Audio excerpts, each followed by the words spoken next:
حضرت داؤد کے تابوت سکینہ کو محفوظ کرنے کے لیے بنائے جانے والے عمارت جسے ہیکل سلیمانی کہتے ہیں کہ وہ دیوار ہے جو کہ رومنز کے حملے کے بعد بھی قائم رہی، اور یہودیوں کے مطابق جب وہ اس دیوار کے سامنے تابوت سکینہ رکھ دیں گے تو یہاں سے ان کا مسیحا آئے گا اور یہودی پوری دنیا پر راج کریں گے۔ مسلمانوں کے مطابق ان کا مسیحا دجال ہے۔ بہرحال لورز آف زائن جیسی اور تنظیموں نے بھی جنم لیا اور اس کے نتیجے میں 1884 میں یہودیوں کی ایک بڑی تعداد نے فلسطین کی طرف ہجرت کر کے وہاں سیٹلمنٹس یعنی آبادیاں بنانا شروع کر دیں۔ یہ اس وقت کی بات ہے جب فلسطین سلطنت عثمانیہ کے انڈر میں تھا، اور اس وقت نہ اسرائیل نامی کوئی سلطنت تھی، نہ غزہ تھا، نہ ویسٹ بینک تھا، بلکہ پورا علاقہ فلسطین کہلاتا تھا۔ یہ مسلمان، عیسائی اور یہودی پیسفلی رہتے تھے۔ پھر 1896 میں تھیوڈر ہرزل جو کہ ایک جرنلسٹ تھا نے ایک پمفلٹ میں پولیٹیکل موومنٹ کا آغاز کیا جسے زائنزم کہتے ہیں۔ اس کے مطابق یہودیوں کا اپنا وطن ملنا چاہیے۔ پھر 1914 میں تقریباً جنگ عظیم اول شروع ہو گئی جو کہ 1914 سے شروع ہو کے 1918 تک رہی۔ میں 1914 سے لے کر 1918 تک کی پہلی جنگ عظیم پر بھی ویڈیو بناؤں گی، بٹ ہمارا مین پوائنٹ یہاں فلسطین کے پوائنٹ آف ویو کو ڈسکس کرنا ہے، تو ہم اس جنگ عظیم کی ڈیٹیل کسی اور ویڈیو میں ڈسکس کریں گے۔ بہرحال جب جنگ شروع ہوئی تو برطانیہ نے ایک چالاکی کی، اس نے مکہ کے شریف سے ایک معاہدہ کر لیا کہ اگر وہ خلافت عثمانیہ کو گرانے میں برطانیہ کی مدد کریں تو برطانیہ انہیں ان کی یونیفائیڈ عرب اسٹیٹ بنانے میں مدد کرے گا، جس کا مقصد عربوں کا شام سے لے کر یمن تک کا علاقہ ایک عرب ملک بنانے کا تھا جو کہ سلطنت عثمانیہ کے انڈر نہ ہو۔ اس معاہدے کو مکمان حسین کورسپونڈنس کہتے ہیں، جس میں تقریباً 10 خطوط شامل ہیں جو جولائی 1915 سے مارچ 1916 تک مکہ کے شریف حسین بن علی اور لیفٹیننٹ سر ہنری مکمان کے مابین لکھے گئے۔ اس کا مقصد جنگ عظیم چھڑنے کے بعد سعودیہ کے علاقے کا ترکی کا ساتھ نہ دینے کا معاہدہ تھا، جبکہ دوسری طرف برطانیہ نے یہودیوں سے بھی وعدہ کر لیا کہ اگر وہ برطانیہ کا ساتھ دیں پہلی جنگ عظیم میں تو برطانیہ یہودیوں کو فلسطین میں اپنا وطن بنانے کا موقع دے گا۔ اس معاہدے کو بالفور ڈیکلریشن کہتے ہیں۔ ایسا کرنے کی ایک وجہ یہ بھی تھی کہ برطانیہ جو تھا وہ امریکن یہودیوں کو خوش کر کے امریکہ کے علاقے پر اپنا انفلوئنس جمانا چاہتا تھا، اثر و رسوخ جمانا چاہتا تھا۔ اس بالفور ڈیکلریشن میں ایک خط شامل ہے جو کہ برطانوی فارن سیکرٹری جیمز بالفور نے برطانوی زائنسٹ موومنٹ کے لیڈر بیرن روتھسچائلڈ کو لکھتا ہے۔ اس کی تصدیق پرائم منسٹر ڈیوڈ کرتا ہے جو کہ 1915 میں زائنسٹ بن چکا ہے۔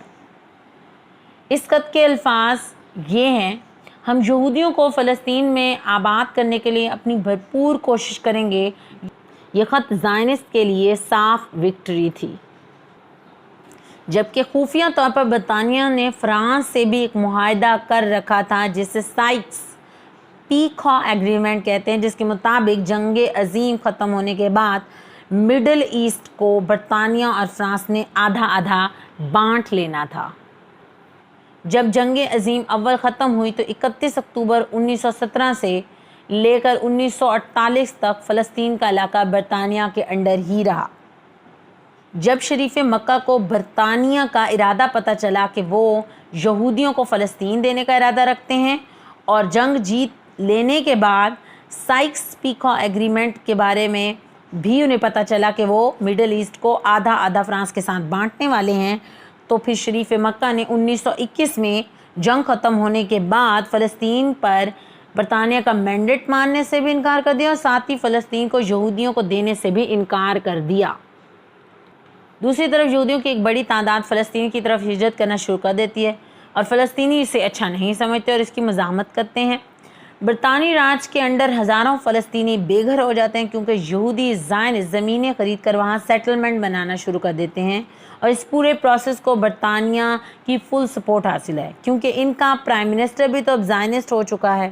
پہلے تو فلسطینی لیڈرشپ بات چیت کر کے اس مسئلے کا حل نکالنے کی کوشش کرتے ہیں، لیکن جب کچھ نہیں ہو پاتا تو شامی لیڈر الدین القسام جو کہ حائفہ کا رہائشی تھا 1922 میں برطانیہ اور زائنسٹ کے خلاف مسلح بغاوت کے لیے بلاتا ہے۔ 1935 میں برطانوی فوج اسے اور اس کے ساتھیوں کو قتل کر دیتی ہے۔ اس کی اس مزاحمتی تحریک سے بہت سے فلسطینی متاثر ہوتے ہیں. اس کے نتیجے میں 1936 میں یہودی سیٹلر کالونزم اور برطانوی راج کے خلاف عرب بغاوت شروع ہو جاتی ہے. 1939 میں برطانیہ اس بغاوت کا سر کچل دیتا ہے. ایک تاریخ دان ایوی شلم لکھتا ہے فلسطینی جنگ 1948 میں نہیں بلکہ 1930 کی دہائی میں ہارا تھا، جب برطانیہ نے عرب ریوولٹ اور عرب فوجوں کا سر کچل دیا تھا. اب فلسطینی اچھی طرح جان چکے ہیں کہ ان کے دو دشمن ہیں، ایک تو برطانوی فورسز اور دوسرا زائنسٹ گروپ.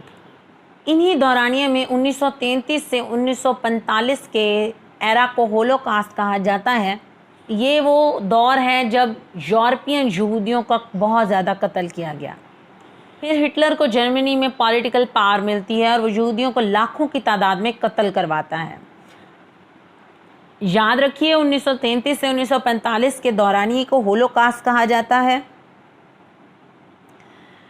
ہٹلر نے اپنے دور میں تقریباً 6 ملین یہودیوں کا قتل عام جینوسائیڈ کیا، جو کہ تقریباً یورپین یہودیوں کی 2/3 آبادی ہے. پورے ہٹلر کنٹرول یورپ سے یہودی اپنی جان بچا کر بھاگتے ہیں. کچھ کو امریکہ میں پناہ مل جاتی ہے، لیکن ان میں سے کئی جاتے ہیں سیدھا فلسطین. برطانیہ پہلے تو اندر انہیں آنے دیتا ہے، لیکن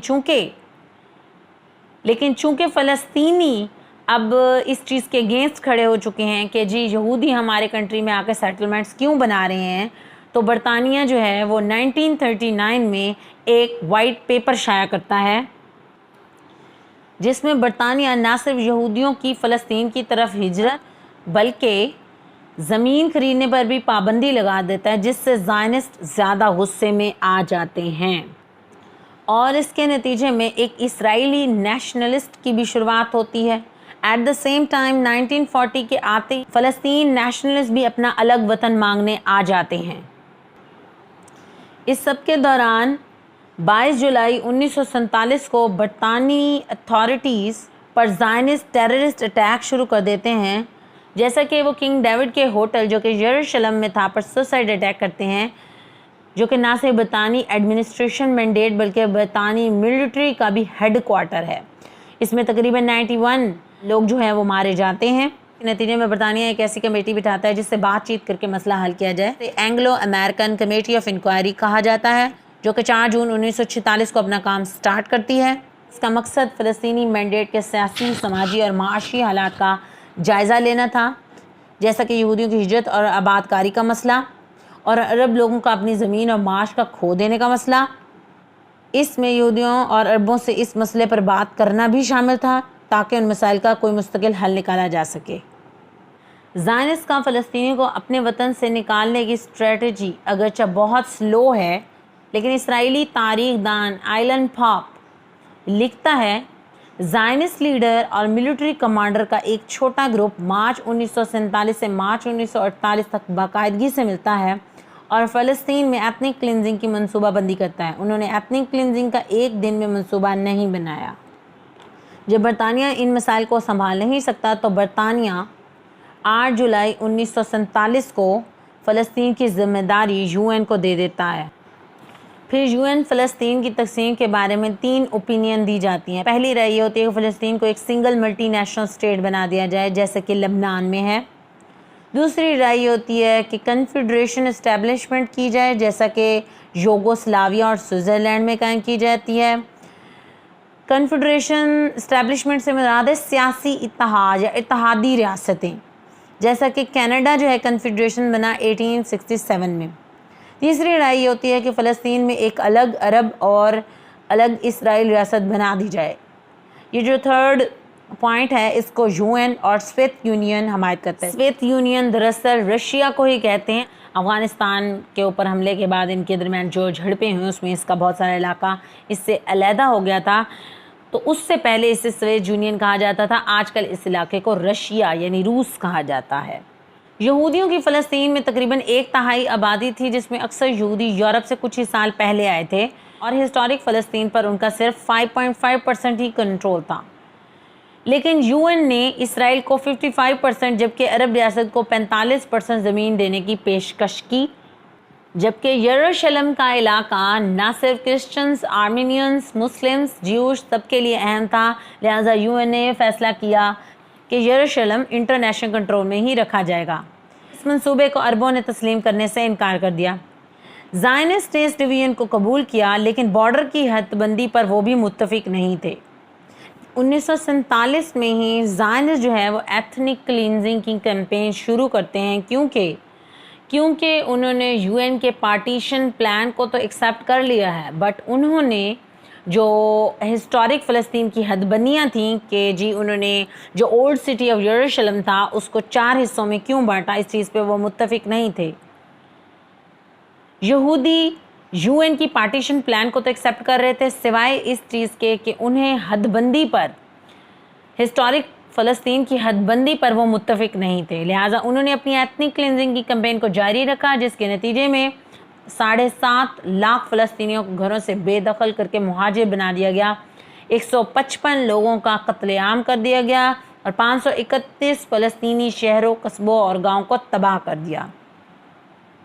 اس کنڈیشن کو آج بھی فلسطینی النکبہ کے نام سے پکارتے ہیں۔ نکبہ جو ہے وہ عربک ورڈ کیٹاسٹرافی سے نکلا ہے، یعنی تباہی، اور اسے اگر آپ سرچ کریں تو اسے 1948 پیلسٹینین ایکزوڈس کے نام سے بھی آپ کو گوگل کریں تو آپ کو مل جائے گا۔ نومبر 1947 میں UN نے ایک قرارداد پیش کی جس کے مطابق زائنسٹ ہیلڈ ٹیریٹری کو 10 گنا بڑھایا جائے، یعنی اگر وہاں پر یہودیوں کی آبادی 6% تھی تو اسے آلموسٹ 56% کیا جائے۔ اس پوائنٹ آف ویو کو کلیئر کرنے کے لیے بھی یہودی ایتھنک کلینزنگ کر رہے تھے کہ جی ہمیں تو اوپر سے آرڈر ملے ہیں، ہم نے اپنے یہودیوں کو یہاں پہ آباد کرنا ہے، یہاں سے فلسطینی نکلیں گے تو ہمارے یہودی آباد ہوں گے، تو اس کے لیے وہ یہاں پر ایک جو عام لیول پہ ایک قتل عام، ایک جینوسائیڈ کرنے پہ اتر رہے تھے۔ اس کے نتیجے میں فلسطینی کالونیلائزیشن اور پھر تشدد طریقے سے فلسطینیوں سے علاقہ خالی کروانے جیسی مہم کا سامنا کرنا پڑا۔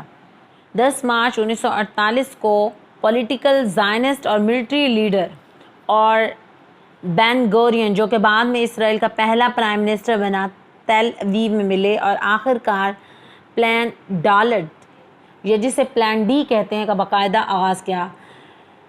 اس کا کام فلسطینیوں کو فورسز کا استعمال کر کے علاقوں سے نکالنا تھا۔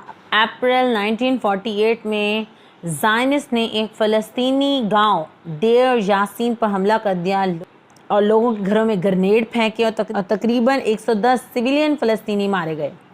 ایک اسرائیلی تاریخ دان تھیوڈر لکھتا ہے، بہت دفعہ اسرائیلی سپاہی تقریباً 10 فلسطینی نوجوانوں کو گاؤں کے درمیان میں لا کر انہیں شوٹ کر کے قتل کر دیتے تھے تاکہ باقی سب دیکھیں اور ڈر سے بھاگ جائیں۔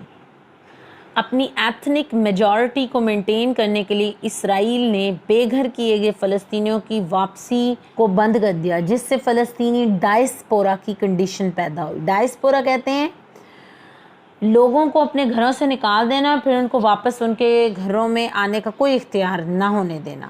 ہیومن رائٹس کے آرٹیکل 13 کے مطابق کوئی بھی انسان جو اپنا وطن چھوڑ کے کہیں بھی جاتا ہے اسے واپسی کا پورا اختیار حاصل ہوتا ہے، جبکہ 1948 کے اختتام پر UN نے 194 ریزولوشن پاس کیا جس کے مطابق مہاجرین فلسطین اپنے وطن واپس نہیں آ سکتے۔ جبکہ اپریل 1948 میں ہی زائنسٹ نے تقریباً حائفہ پر قبضہ کر لیا، جو کہ فلسطین کا سب سے بڑا شہر ہے، اور پھر ان کی نظریں جافا پر بھی تھیں۔ 14 مئی 1948 کو برطانوی مینڈیٹ کا اختتام ہوتا ہے اور 14 مئی 1948 میں جیوش ایجنسی کے ہیڈ ڈیوڈ بین گورین، جو کہ اسرائیل کی اسٹیٹ کا قیام ایز اے PM کرتا ہے، اسی وقت US جو ہے وہ اسرائیل کو ایز اے کنٹری ڈکلیئر کر لیتا ہے، ایز اے کنٹری ریکگنائز کرتا ہے۔ جبکہ 17 مئی 1948 کو سوویت یونین بھی اسرائیل کو ایز اے کنٹری ریکگنائز کرنے والا ملک بن جاتا ہے۔ لہٰذا 14 مئی 1948 کو فلسطین پر جابرانہ قبضے کے بعد ایک یہودی ریاست عمل میں آتی ہے جسے اسرائیل کا نام دیا جاتا ہے۔ چونکہ زائنسٹ اپنی ایتھنک کلینزنگ کی کیمپین کو جاری رکھتے ہیں، لہٰذا ہمسایہ عرب ممالک اس کنٹری کو ماننے سے انکار کر دیتے ہیں، اور اسرائیل کے بننے کے ایک دن بعد ہی عرب ممالک اور اسرائیل کے مابین جنگ چھڑ جاتی ہے، جسے پہلی عرب اسرائیل جنگ کہا جاتا ہے۔ یہاں میں کچھ آپ لوگوں کے ساتھ اپنا پوائنٹ آف ویو ڈسکس کرتی جاؤں۔ میرے خیال سے جو نیکبہ کی سچویشن جسے کہتے ہیں 1947 میں شروع ہوئی، میں یہ کہتی ہوں یہ تب شروع ہو گئی تھی جب نیپولین نے فرسٹ ٹائم یورپین جیش کو فلسطین کا علاقہ دینے کے بارے میں بات کی تھی، کیونکہ یہودی نے اپنی مینٹالٹی بنا لی تھی کہ یروشلم چونکہ ہمارا ایک ہولی سٹی ہے اور وہ فلسطین میں ہے اور تورات میں بھی ہے کہ ہم نے وہاں جا کے رہنا ہے، اور دیوار گریہ ہماری مقدس جگہ بھی وہی ہے، تو ہم وہاں پر جا کے سیٹل ہونا شروع ہو جائیں گے۔ شروع میں تو فلسطین کا علاقہ بہت زیادہ خالی پڑا تھا اور وہ جو تھا وہ خلافت عثمانیہ کے انڈر آتا تھا، تو اس وقت تو حالات ایسے تھے کہ وہاں پہ جوئش، کرسچن اور مسلم سبھی اکٹھا رہ رہے تھے، بڑا پیسفلی رہ رہے تھے۔ لیکن بعد میں کیا ہوا، بعد میں وہاں پر جب بہت زیادہ یہودی جو ہے وہ ہجرت کر کے سیٹل ہونے لگے، تو ظاہری بات ہے انہوں نے کیا کیا، وہاں پر ایک بہت میجورٹی کریٹ کرنے کی کوشش کی۔ وہاں پر چونکہ پہلی جنگ عظیم کے بعد برطانیہ یہودیوں کو فل سپورٹ کر رہا تھا، بیک اپ تھا، بیکاز میں نے آپ کو بتایا کہ ان کا پی ایم بھی جو تھا وہ زائنسٹ بن چکا تھا، اور وہ زائنزم کو پروموٹ کرنے کے لیے ایک علاقہ، فلسطین کا ایک پورا علاقہ جو تھا وہ یہودیوں کو دینا چاہ رہے تھے۔ تو انہوں نے وہاں پر جیسے ہی برطانیہ جو ہے وہ یو این کو فلسطین کا علاقہ دے کے جاتا ہے، تو پیچھے اپنی جتنی بھی آرمی ہے، جتنی بھی فورسز ہیں، جتنا بھی اسلحہ وغیرہ ہوتا ہے اور جو مین چیزیں ان کے پاس تھیں وہ دے جاتا ہے یہودیوں کو، زائنسٹ کمیونٹی کو، تاکہ وہ آگے اپنا تسلط قائم کر سکیں۔ لہٰذا as a Muslim, as a Pakistani, ہم نے ابھی تک اسرائیل کو ایز اے کنٹری ریکگنائز نہیں کیا اور نہ ہی ہم کرنے والے ہیں انشاءاللہ۔ تو بہرحال اس ویڈیو میں ہم نے اوورآل جس ایرا کو کور کرنے کی کوشش کی ہے وہ دورانیہ تھا تقریباً پہلی جنگ عظیم سے لے کر 14 مئی 1948 تک کا، جس میں اسرائیل بن جاتا ہے۔ اس سے آگے کا جو ایرا ہے جس میں 2 جنگیں ہیں، ایٹ لیسٹ میں ان 2 جنگوں کو کور کروں گی اور باقی کے ایریا کو مزید ایک اور ویڈیو بنا کے کور کرنے کی کوشش کروں گی۔ ہوپ سو میری یہ کوشش جو کہ میں فلسطین کا ایک فلیش بیک دکھانے کے لیے کر رہی ہوں پسند آئے۔ اگر پسند آئی ہے تو اپنے فرینڈس کے ساتھ شیئر کریں، اپنی فیملی فرینڈس کے ساتھ شیئر کریں، ادھر آپ اس کو اپنے سرکل میں تھوڑا سا ریز کرنے کی کوشش کریں، بیکاز ایز اے مسلم ہم لوگ اویئرنیس پھیلا سکتے ہیں۔ ہماری یوتھ کو پتہ ہونا چاہیے کہ مسلم کمیونٹیز کے ساتھ یہاں کیا کیا پرابلمس ہو رہے ہیں، اور اگر ہم پڑھیں گے نہیں، اگر ہم ترقی نہیں کریں گے تو ہم لوگوں کا بھی انجام اس سے زیادہ دور نہیں ہوگا۔ ہوپ سو آپ کو ویڈیو کی سمجھ آئے گی۔ Stay tune. اللہ حافظ۔